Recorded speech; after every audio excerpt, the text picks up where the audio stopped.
You're listening to the Angry Marks Podcast Network.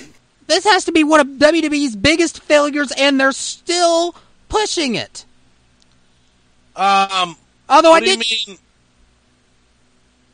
did notice something. I wondered if tonight's broadcast was being produced by Ring of Honor, because I think the lights were having a brownout tonight.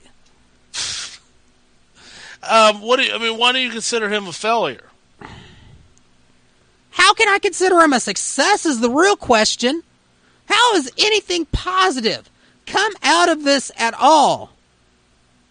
That they're in attempts to stifle Mexico, they took away what was one of the biggest drawing cards in Mexico a few years ago, to where no one could rehabilitate him, and one company's having issues creating new stars. I mean, it depends on what you consider what Sin Cara was supposed to be.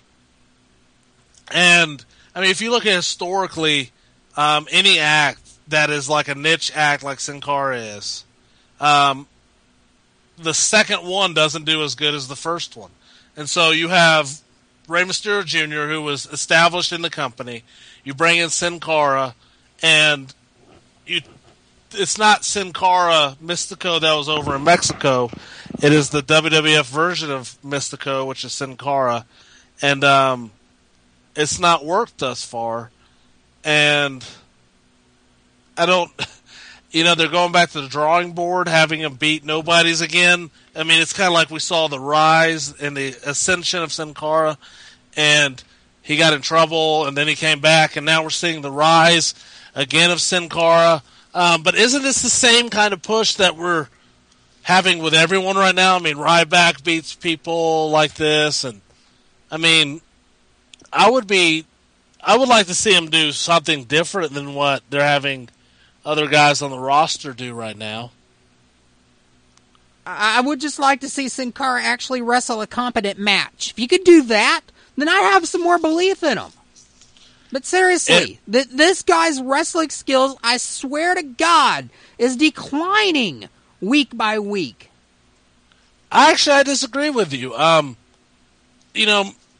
Sin Cara had the opportunity to wrestle some of the best in Lucha Libre in Mexico. And American wrestling isn't super easy to pick up.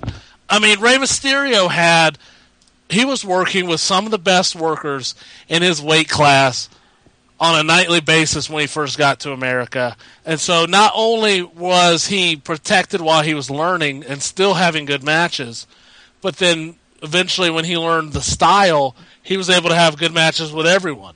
Who was the person that's supposed to have been teaching Sin Cara this whole time?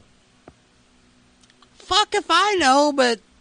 if you look at ECW when Rey Mysterio was first brought in, he was brought in to wrestle Juventud Guerrera and Psychosis, because those are the two guys he knew how to go in there and work with and have a good wrestling match.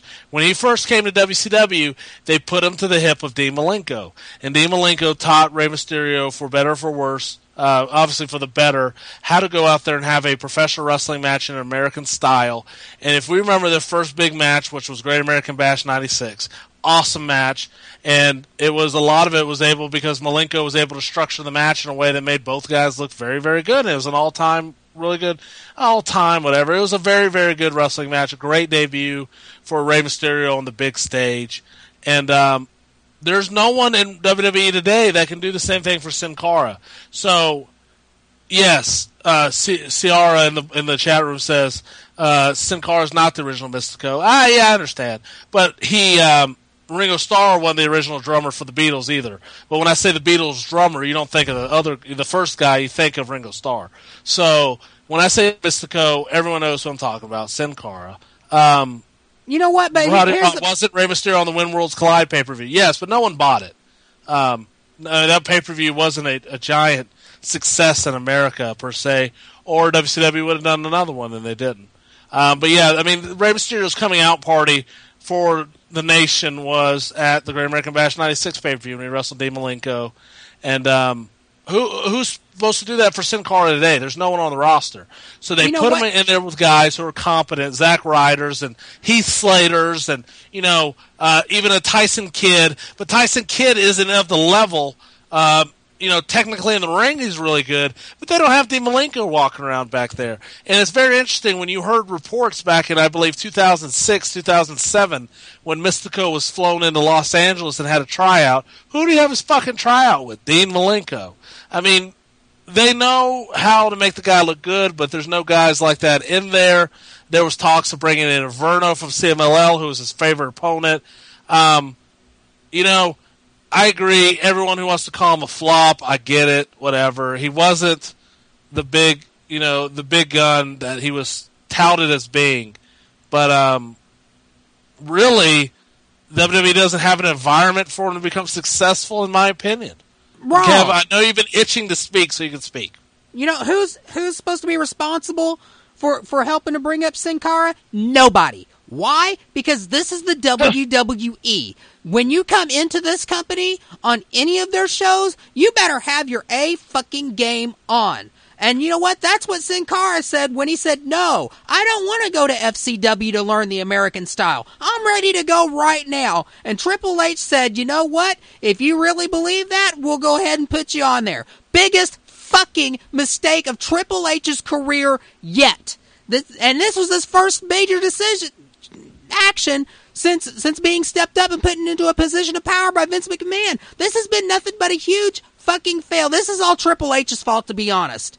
But you can't put Triple H there in the ring because, he's CEO now. And, you only bring him out for the big things like Brock Lesnar. You can't have him wrestling Sin Cara, but it doesn't matter. Sin Cara, if he didn't believe that he needed to go to FCW and learn the American way, then he should have been up there. He should have been ready to go. He's not ready. Wasn't ready to go then. He's not ready to go now. He's a huge fucking miserable failure. And every time I see him on my TV, it just pisses me off knowing that you have better wrestlers who have had to sit back for months because this guy was sucking up space on the roster and sucking up space on the road shows. I can't get my fucking Chris Hero on TV. I can't get my goddamn Claudio Castagnoli on TV. The kings of fucking wrestling can't get any goddamn TV time for this botcha-fantastic bastard from Mexico who can't even get into the ring without falling flat on his fucking face or botching a move every 45 seconds.